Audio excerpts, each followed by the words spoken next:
JDS Yeshwanthpur ವಿಧಾನಸಭಾ ಕ್ಷೇತ್ರ ಜನತಾ ಸಮಾವೇಶ ಹಾಗೂ ಬೆಳ್ಳಿ ಹಬ್ಬದ ಸಂಭ್ರಮದ ಸಮಾವೇಶಕ್ಕೆ ಸ್ವಾಗತ ಕೋರುವವರು ಶ್ರೀ ಟಿಎನ್ ಜವರಾಯಗೌಡರು ವಿಧಾನ ಪರಿಷತ್ ಸದಸ್ಯರು, ಸ್ಥಳ ಕೊಮ್ಮಘಟ್ಟ, ನೈಸ್ ಗ್ರೌಂಡ್, ಕೆಂಗೇರಿ, ಬೆಂಗಳೂರು. ಗಾಡಿನ ಹೊಡೆದು ಹೆಂಡ್ರ ಮಕ್ಕಳು ಸಾಕೋದೇ ಕಷ್ಟ ಆಗಿದೆ.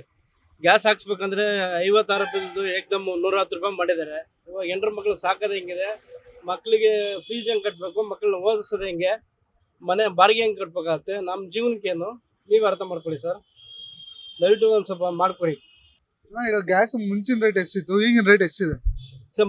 ಮುಂಚೆ 56 ರೂಪಾಯಿ ಇತ್ತು, ಇವಾಗ 110 ರೂಪಾಯಿ ಇದೆ. 110 ರೂಪಾಯಿಗೂ ಏಕದಮ್ ಸಿಗಲ್ಲ ಸರ್. ಕ್ಯೂವಲ್ಲಿ ನಿಂತ್ಕೊಂಡು ಹಾಫ್ ಅನ್ ಅವರ್ ಆಗ್ಬೋದು, 1 ಅವರ್ ಆಗ್ಬೋದು, 4 ಅವರ್ ಆದ್ರೂ ಆಗ್ಬೋದು ಸರ್.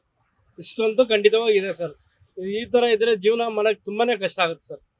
ಪ್ಯಾಸೆಂಜರ್ಸ್ ಬರ್ತಿದಾರ ಹೋಗ್ಲಿ ಮುಂಚೆ ತರ ಪ್ಯಾಸೆಂಜರ್ಸ್ ಬರ್ತಾ ಇಲ್ಲ ಸರ್.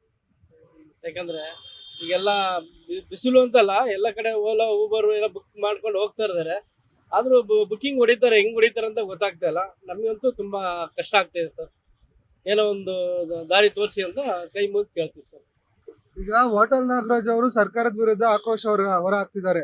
ಗ್ಯಾಸ್ ತುಂಬಾ ರೇಟ್ ಜಾಸ್ತಿ ಆಗಿರೋದ್ರಿಂದ ಆಟೋ ಮಾಲೀಕರ ಸಾಲ ಮನ್ನಾ ಮಾಡ್ಬೇಕು ಅಂತ ಅಂದ್ಬಿಟ್ಟು, ಅದ್ರ ಬಗ್ಗೆ ನಿಮ್ಮ ಅಭಿಪ್ರಾಯ? ಸರ್, ಸಾಲ ಮನ್ನಾ ಮಾಡೋದು ಬೇಡ, ಸಾಲ ಯಾವುದು ಬೇಡ ಸರ್. ಗ್ಯಾಸ್ ಏನ್ ರೇಟ್ ಇದೆ ಕೊಟ್ಟು ಸಾಕು. ನೆಮ್ಮದಿ ಹೊಡ್ಕೊಂಡು ಜೀವನ ಮಾಡ್ಕೊಂಡಿರ್ತೀವಿ ನಾವು. ಮೀಟ್ರ್ ಹಾಕೊಂತೀವಿ, ಹೊಡಿತೀವಿ ಸರ್. ಏನು ಮೀಟ್ರ್ ಮೇಲೆ ಕೇಳಲ್ಲ, ಮೀಟ್ರ್ ತಳವೂ ಕೇಳಲ್ಲ. ನಾವು ಮೀಟ್ರಿಗೆ ಹೊಡೆದ್ರೆ ನಾವು ಹೊಟ್ಟೆ ತುಂಬಿಸ್ಕೊಂಡಿರ್ತೀವಿ ಸರ್. ನನಗೆ 22 ವರ್ಷ ಸರ್ವಿಸ್ ಆಟೋದು. ಹಾಗಾದ್ರೆ 22 ವರ್ಷದಲ್ಲಿ ಈ ರೀತಿಯ ಅಭಾವ ಯಾವತ್ತೂ ಆಗಿರಲಿಲ್ಲ? ಯಾವತ್ತೂ ಆಗಿಲ್ಲ ಸರ್, ಈ ತರ ಯಾವತ್ತೂ ಆಗಿಲ್ಲ ಸರ್. ಲಾಕ್ಡೌನಲ್ಲೂ ಆರಾಮಿದ್ವಿ ನಾವು. ಲಾಕ್ಡೌನಲ್ಲೂ ಎಲ್ಲೋ ಒಂದೊಂದು ಗ್ಯಾಸ್ ಇರೋದು, ಯಾವಾಗ ಒಂದು ಕೋಲ್ಡ್ ಇದರಲ್ಲಿ ಏನೋ ಒಂದು ಬರುತ್ತೆ ಅಂದ್ಬಿಟ್ಟು ಆರಾಮಿದ್ವಿ ಸರ್. ಈಗ ಆಗಿರೋ ಪ್ರಾಬ್ಲಮ್ ಯಾವತ್ತೂ ಆಗಿಲ್ಲ ಸರ್. ಸರ್ಕಾರಕ್ಕೆ ಒಂದು ಕೊನೆ ಮನವಿ. ಸರ್ಕಾರಿ ಕೊನೆ ಮನೆ ಸರ್, ನಮಸ್ಕಾರ ಮಾಡಿ ಕೇಳ್ತೀವಿ. ನಮಗೆ ಏನು ರೇಟ್ ಇದೆ ಕೊಡಿ ಗ್ಯಾಸ್ ಅಂತ.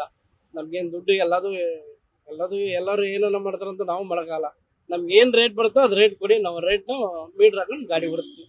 ನೀವು ಸಣ್ಣ ಆಗ್ಬೇಕಲ್ವಾ? ಅದು ಒಂದು ಉತ್ತಮ ಆಹಾರದಿಂದ ಸಣ್ಣ ಆಗ್ಬೇಕಲ್ವಾ? ಪ್ರತಿದಿನ ನಮ್ಮ ಜೀನಿ ಸ್ಲಿಮ್ನ ಯೂಸ್ ಮಾಡಿ ಯಾವುದೇ ಸೈಡ್ ಎಫೆಕ್ಟ್ ಇಲ್ದಂಗೆ ನೀವು ಸಣ್ಣ ಆಗ್ತೀರಾ.